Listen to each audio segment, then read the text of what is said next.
Hi everyone! Today I'm here with a book talk for you, and I am going to be reviewing City of Glass by Cassandra Clare. So if you don't know already, this is part of the Mortal Instruments series. There are 6 books and this is the 3rd one in the series.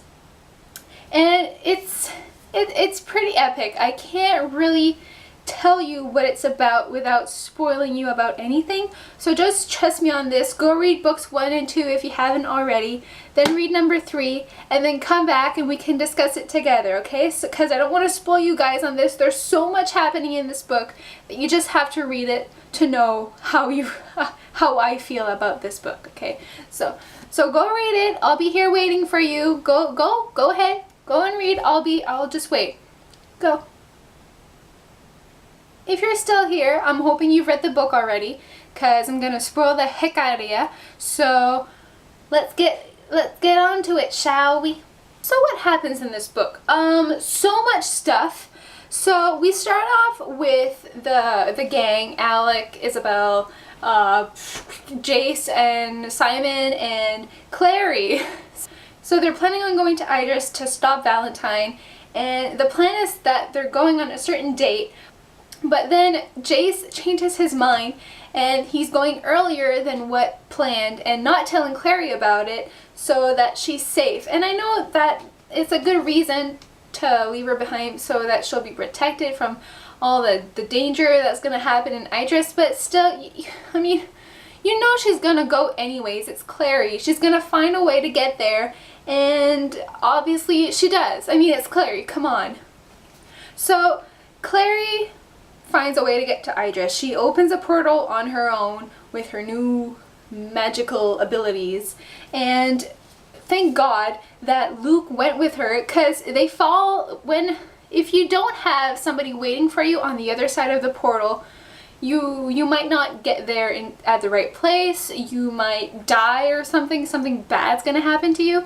So obviously no one's waiting on the other side for Clary, so she gets dumped on the outskirts of Alicante and falls in the Lake Lynn, which is kind of deadly to shadow hunters if they swallow it. And of course, Clary swallows water, so thank God Luke was there to save Clary's life. So props to you, Luke. So there's this whole family thing going on between Amadis? Is that how you pronounce that? Amadis? Amadis? That's how I said it in my head. So Amadis it is. And Luke. So they're brother and sister. And Amadis was married. This is really complicated if you read it for the first time. Thank God. It's a good thing they keep talking about it in the rest of the book, because I'd be lost. So Amadis was married to, is it Patrick? His name is it Patrick? Patrick Herondale? So let's just say it's Patrick Herondale, his name. I'm not sure what it is. And then they broke up. They got separated. They got a divorce. And then Patrick ends up marrying Celine. So Celine and Patrick are together, and Amadis is no longer married to him. So how did you imagine Alicante to look like? I imagined it like an old 1800s kind of place, like old buildings. The road would be like paved with like bricks or stones. I don't know exactly what it would be, and like the fountain would be like really old style. I really like the way I imagined it in my head. So yeah. So we have a new Inquisitor, and we start out thinking, oh, he's a nice guy. He's better off than the last Inquisitor that we had. Turns out that's not so. No. He's just as bad, maybe even worse, I think, than the last Inquisitor. So Simon is in Idris. He's not supposed to be there because he's a downworlder. He's not really supposed to be able to go in. Well, he's not welcome, okay? He's just not welcome there. So the Inquisitor's like, oh, no worries, we're gonna send you back to New York, no problem. Again, big fat lies. He just puts him in a dungeon.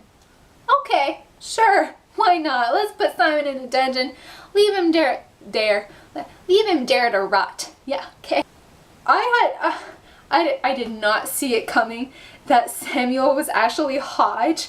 Like, Hodge was out of my mind the second he walked out of the Institute in New York in the first book. I'm like, oh, Hodge is gone. We're never gonna see him again. Goodbye. Completely out of my mind. So then Clary gets to the manor, the Penhallows Manor. Is that what it is? Their house, the Penhallows. And she goes upstairs and finds Jace making out with Alliant?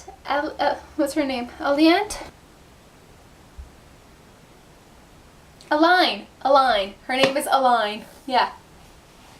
So she finds Jace making out with Aline on the bed, and then she kind of freaks out, and then Jace just like blows his head and starts screaming at Clary for kind of no reason. He's actually mad with himself, and he's taking it up on Clary, and it was just sad. I was so sad for Clary when that happened, because I'm like, no, you like her. You know you like her. Stop screaming at her.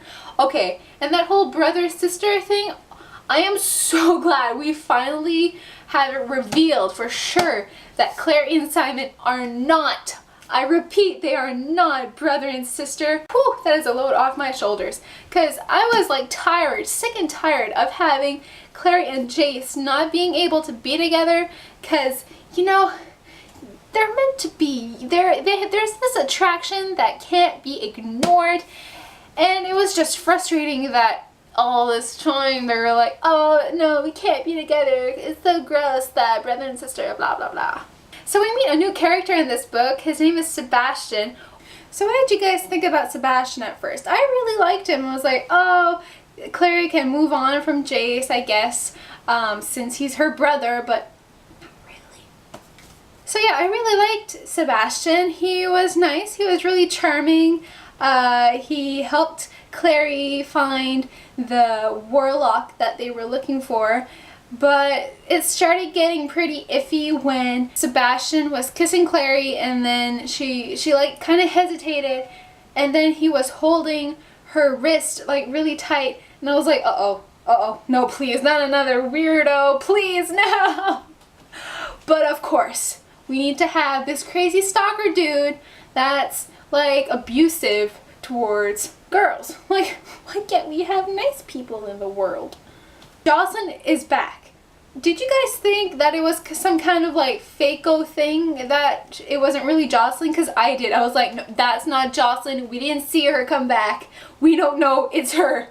But it was her, and I'm glad she's back. So, happy days! Okay, that part where Sebastian was in the house with Izzy, and he was like coming after her with a hammer or something, I was like sure, like 100% sure that he had attacked Izzy and not Max. When I heard that Max died, I wasn't really attached to him yet, but it's still so sad because he's just a little boy. He can't really defend himself, even though he's still a Nephilim, but still. Oh, poor Max. Then we figure out that Sebastian is actually a fake-o. He's not even really Sebastian. He like took over somebody else's life. He's pretending to be Sebastian Penhallow, but he's not really Sebastian Penhallow. He's somebody else. Woo! Okay, so Jace leaves to find Valentine on his own while following Sebastian's trail. And then Clary finds out that they're not actually brother and sister.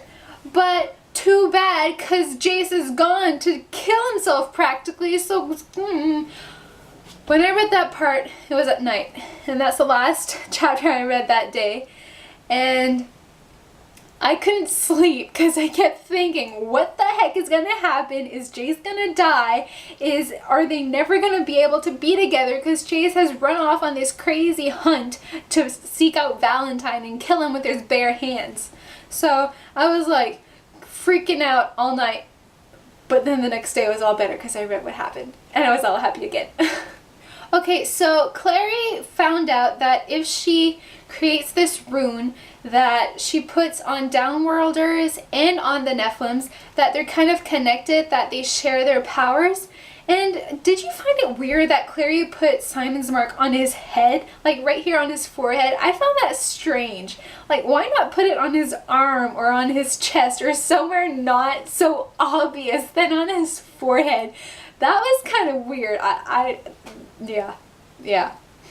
Okay, so at the end, when Clary is by the lake with Valentine and Jace, I was like freaking out when Valentine was trying to raise the angel Raziel. Valentine like freaking stabs Jace in the chest. I was like, wait, whoa, what just happened? Jace does not die. I know he doesn't die. So what the heck? He like died. Jace actually died in this book. I was so surprised. I'm like, no, he has to come back. There can't be 3 more books with no Jace in it. That's just not possible. So, thank goodness that Clary was able to get a wish from the angel Raziel and get Jace to come back to life, because that would have been like the most heartbreaking words ever written.